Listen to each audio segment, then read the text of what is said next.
Jumbo everybody, my name is Sarah and I'm going to be your safari guide out here today on the Harambe Wildlife Reserve. I hope you folks are as excited for our safari as I am. Now just a couple of really quick things before we get started. First and foremost, please do remain completely seated at all times, and that same rule does go for those lap-sitting children. They have to be completely seated in your lap for me.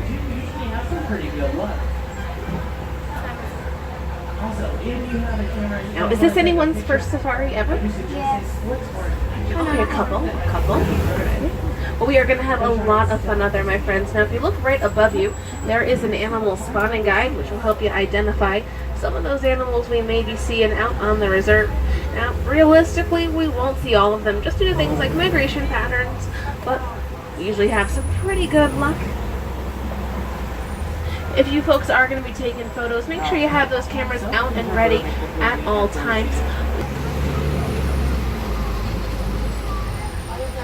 Now we're going to hang out right here. We're just waiting for the truck in front of us to get a little bit farther and head right on in, my friends, into the Little Aturi Forest. The animals that inhabit here in the forest are pretty amazing at camouflaging themselves. It's their greatest defense mechanism against predators. Let's keep our eyes peeled. We never know what we might be seeing out here. And I already do see an animal over on the right. It's dark brown, has some black and white stripes on its legs. That is an okapi.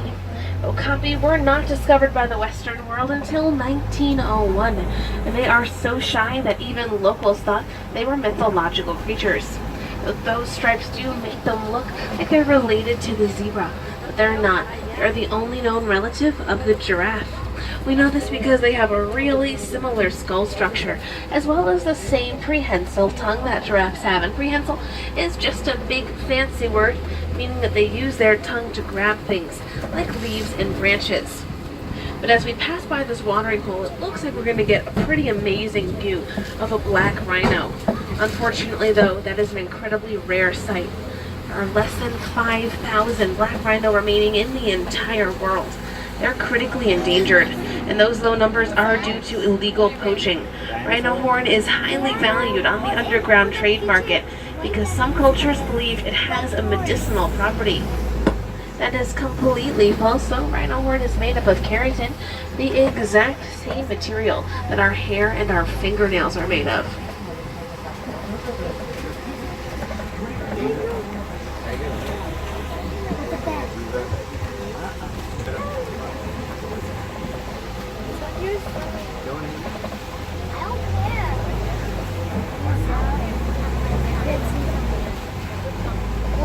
There is a bongo right here on the left, really nice and close. Head back up there.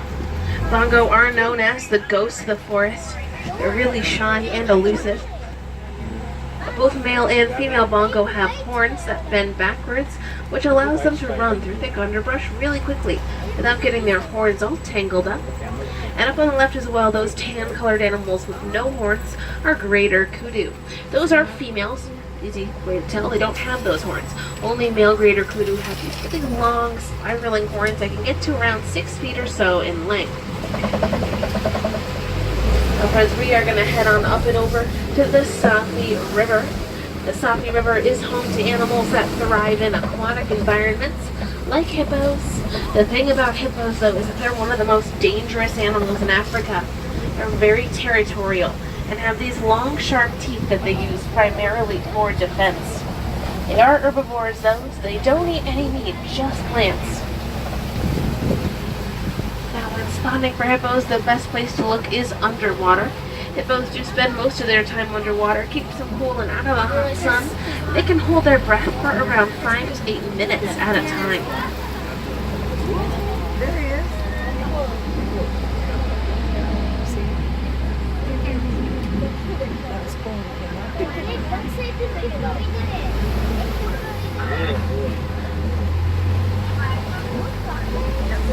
Those gray birds right on the left are pink-backed pelicans. During their mating season is when the feathers on their backs will change, turn an interesting pinkish color, hence the name. They are colonial nesters, which just means they nest in groups of anywhere from 20 pairs to even up to 500 pairs of pelicans. Oh my goodness, my friends. Look over on the left. You can see some Nile crocodile. They have a bite of roughly 2,000 pounds per square inch, which is enough to crush the bones of their prey. And they mostly eat smaller things like birds, fish, whatever's readily available. However, they're really aggressive. They're going to attack just about anything, so let's keep going. We are going to head on up now out of the forest and over to the savannah. You're going to notice a big change in the vegetation. The forest is dense and lush, but the savannah, not so much. The savannah acts more like a superhighway for millions of different migratory animals every year, and it's formed by those same animal species. So elephants, they'll kind of bulldoze old trees. Giraffe will prune the underside of trees, and antelope act a bit like lawnmowers, keeping the grasses nice and low. But over on the right, there is a baobab tree.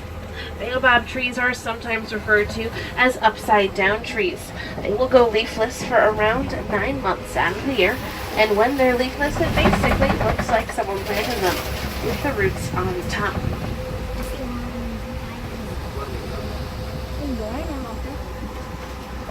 Friends, right over here on the left is my favorite view on the entire reserve. The savannah is an incredibly unique and beautiful ecosystem. It is all a part of the wild Africa we're trying so very hard to conserve and protect. And the first savannah animal we're going to talk about is over on our right. Look at those tall grasses there. You can just kind of see some tan-colored animals swishing their tails. Those are Patterson's eland. Patterson's eland are the largest antelopes in the world. Male Patterson's eland are around 6 feet tall and 2,000 pounds, so absolutely massive.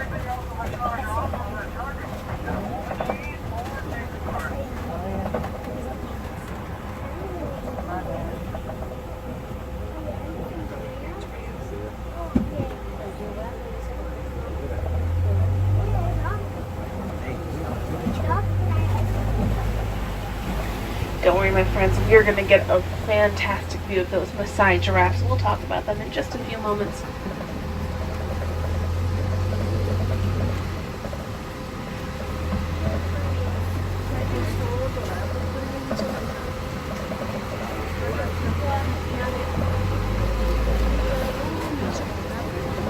Right over on the left, look underneath that rock ledge. That's a spotted hyena laying down there. It is kind of a common misconception that hyena are related to dogs. They're not. They're in their own family called Hyaenidae. They're more related to cats than anything else. The Swahili word for hyena is fisi. Hyena do have a very girl power society. Even the lowest ranking female in the hyena clan still ranks higher than the highest ranking male. And over on the left, you see those brown-colored animals back there are sable antelopes. They are the emblem of the Harambe Wildlife Reserve. Now, those horns are generally around 4 to 5 feet in length when fully grown in, and they like to use them as their first line of defense against predators and while sparring with each other during mating displays. And over on the right, like I promised, a much better view of those Maasai giraffe.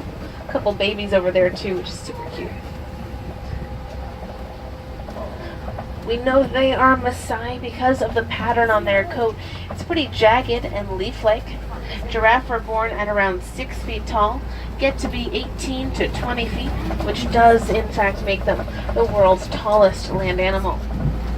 And we humans and giraffe have something pretty cool in common. We have the same number of bones in our necks. We both have 7 vertebrae. Theirs are, just a bit larger than ours. Giraffe do spend the majority of their day eating. They only sleep for around 30 minutes out of the entire day.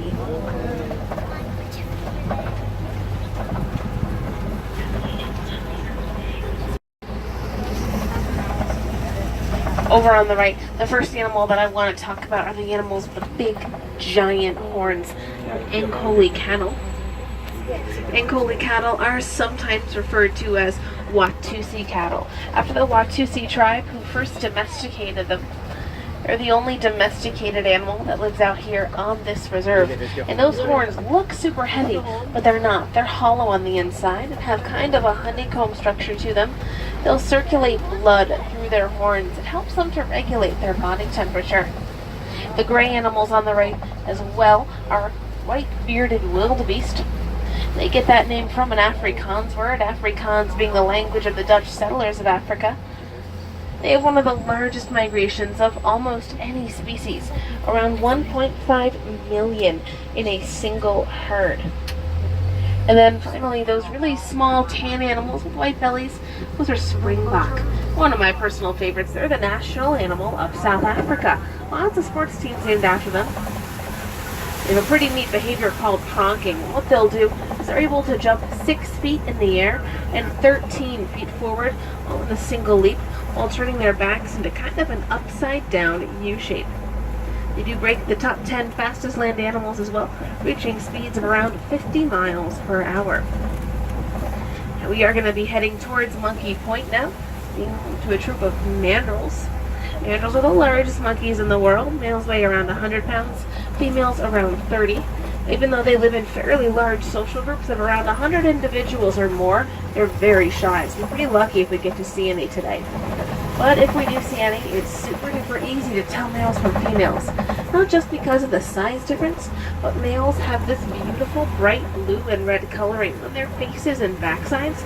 That gets brighter as they become excited. So let's keep our eyes peeled. Try to find any mandrills out there.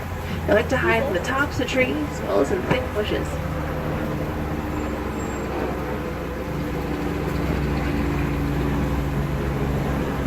I'm not really seeing anything.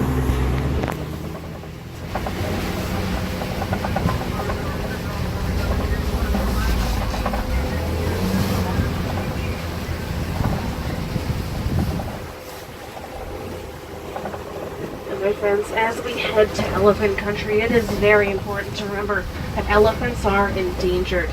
That is largely due to illegal poaching, but also habitat loss has become quite the problem for them. But there's something that each and every one of us can do to help with that habitat loss problem. All we have to do is recycle our old electronics, like cell phones, tablets, and laptops. There's a material in them known as coltan that's found and mined in elephant habitats.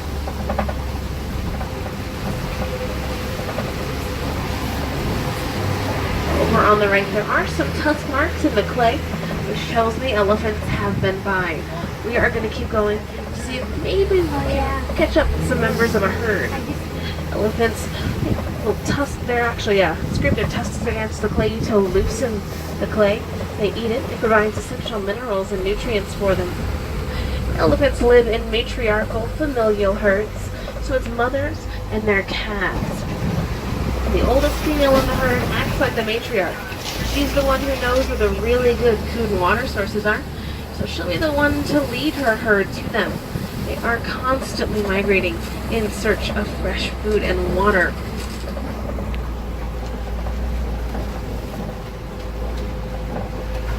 Unfortunately, it does look like the herd that was here earlier today must have already migrated somewhere. We can't see them.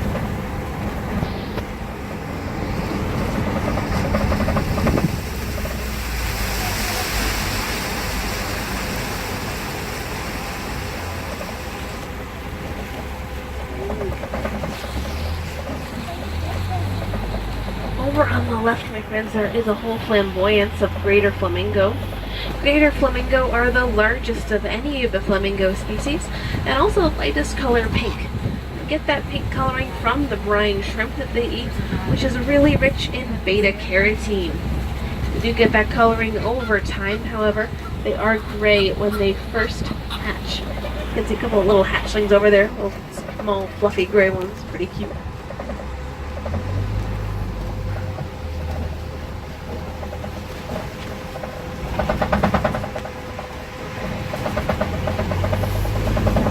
Friends, on a much more serious note, if you look over on the left, you can see some contraband items that our warden Wilson was able to confiscate. Poaching is still a really big problem here in Africa. And with poachers being more technologically advanced and better funded than ever, they are posing a great threat to the wildlife. But we are working with various groups to help raise awareness to hopefully someday end poaching for good.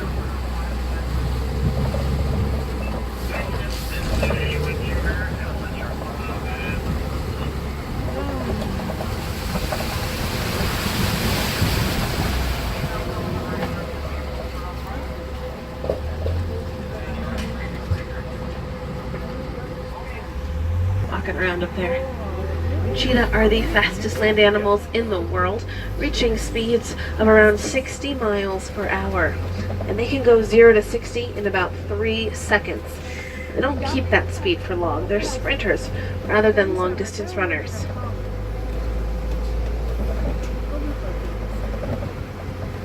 But even though cheetah are very, very fast, they're not very strong. They're kind of small for big cats, so a lot of the times, even after catching their prey, they'll end up losing their prey to larger, stronger cats like lions or leopards. Because if they're approached by one, they'd rather just try their luck again hunting rather than try and fight off a lion. A lot stronger than them. And my friend, speaking of lions, look up on the left. There's a male lion sleeping on top of that Kobe rock up there.